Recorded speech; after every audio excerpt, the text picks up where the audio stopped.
दोस्तों आपका स्वागत है मेरे चैनल एक्स्ट्रा अर्निंग जोन में।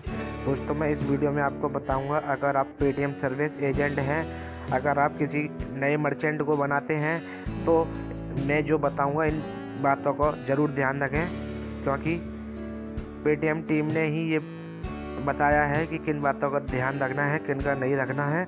अगर इन बातों का ध्यान नहीं रखोगे तो हो सकता है आपको पे आउट ना मिले, हो सकता है आपकी जो आप नया मर्चेंट बनाएं वो रिजेक्ट हो जाए। तो इन बातों को अच्छी तरीके से ध्यान रखें। तो दोस्तों सबसे पहले मैं बता दूं, जैसे कि आप किसी मर्चेंट को बनाओगे और फ़ोटो खींचोगे तो आपसे शॉप का फ्रंट फ़ोटो खींचने के लिए बोलेगा। तो इसमें दो फ़ोटो दिखाए गए हैं पेटीएम द्वारा कि आपको कौन सा फ़ोटो किस तरीके से खींचना है। तो आप देख लीजिए, आप ऐसा तिरछा ना खींचें शॉप का फ्रंट फ़ोटो। आपको शॉप का फ्रंट फ़ोटो फ्रंट तरीके से ही खींचना है, सीधे तरीके से खींचना है। और एक बात का ज़रूर ध्यान रखें, अगर आप शॉप का फ़ोटो खींच रहे हैं तो शॉप के ऊपर शॉप का नाम होना चाहिए। अगर दोस्तों शॉप के ऊपर बोर्ड नहीं लगा हुआ है, अगर बोर्ड लगा हुआ है तो शॉप का नाम नहीं लिखा हुआ है, तो आपके पास एक ये मिल जाएगा स्टिकर करके, सन पैक करके मिल जाएगा। यहाँ पर आप शॉप का नाम लिखकर शॉप के ऊपर आगे मतलब टांग देना है और तब आपको फ़ोटो खींच लेना है। अब दोस्तों ये तो हो गई शॉप के ऊपर। अगर कोई शॉप के ऊपर सर, ये तो हो गई बिजनेस के ऊपर।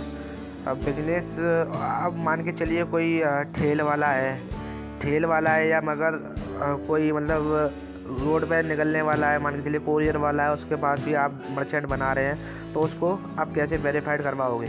तो उसके लिए इन्होंने बताया है कि आप उनका ऑनबोर्डिंग के लिए विजिटिंग कार्ड या बिल बुक ले सकते हैं। बिल बुक का आप सीधे तरीके से फ़ोटो खींच सकते हैं और विजिटिंग कार्ड का भी सीधे तरीके से फ़ोटो खींच सकते हैं। अब दोस्तों इन्होंने बताया है कि शॉप ओनर का भी फ़ोटो खींचना पड़ता है, तो आपको किस तरीके से शॉप ओनर का फ़ोटो खींचना है। तो आप देख लीजिए, इसमें फर्स्ट फ़ोटो दिया हुआ है, इसमें घर का बैकग्राउंड आ रहा है और सेकंड वाले में ब्लर आ रहा है बैकग्राउंड और थर्ड वाले में शॉप का बैकग्राउंड असली में आ रहा है। तो थर्ड वाला इन्होंने अप्रूव कर दिया है और दोनों रिजेक्ट कर दिए हैं। तो आप इन बातों का ज़रूर ध्यान रखना।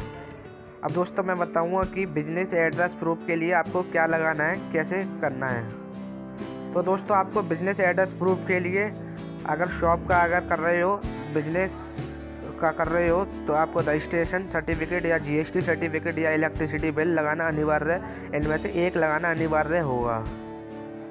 अगर मान लीजिए आप इंडिविजुअल को बना रहे हो, अगर उसकी शॉप नहीं है, तो आप उनका विजिटिंग कार्ड या बिल बुक लेके भी काम चला सकते हैं।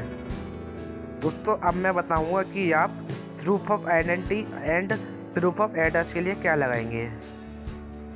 तो दोस्तों कंपनी ने बोला है कि proof of identity and proof of address के लिए आधार कार्ड लगाया जा सकता है, क्योंकि आधार कार्ड में एड्रेस भी और आइडेंटिटी दोनों आ जाते हैं। तो कंपनी के मुताबिक आधार कार्ड लगाना होगा।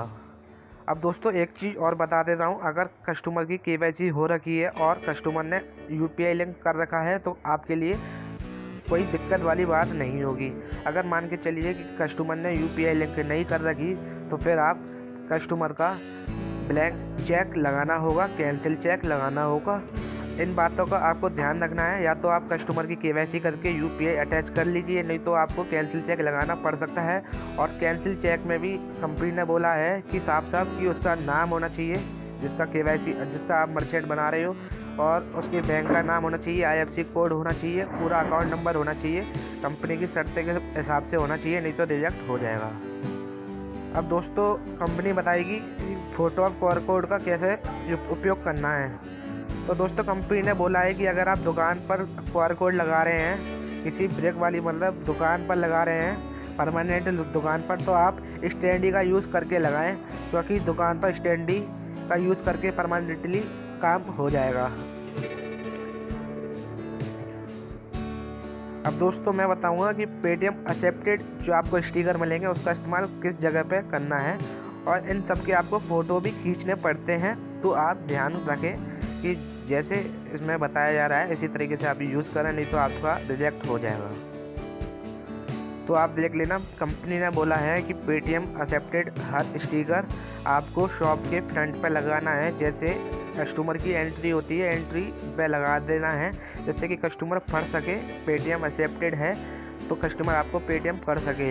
अगर आप अंदर लगाओगे तो कोई फ़ायदा आपको भी नहीं होने वाला है। तो दोस्तों आपको एक पेटीएम हेल्प डेस्क स्टिकर भी मिलेगा। तो आप हेल्प डेस्क स्टिकर आपको किस जगह लगाना है वो मैं आपको बताता हूँ। आपको लगाना है कि कस्टमर हेल्प डेस्क स्टिकर को साफ साफ पढ़ सके। तो आपको स्टिकर ऐसी जगह पर लगाना है कि कस्टमर की नज़र पड़ सके।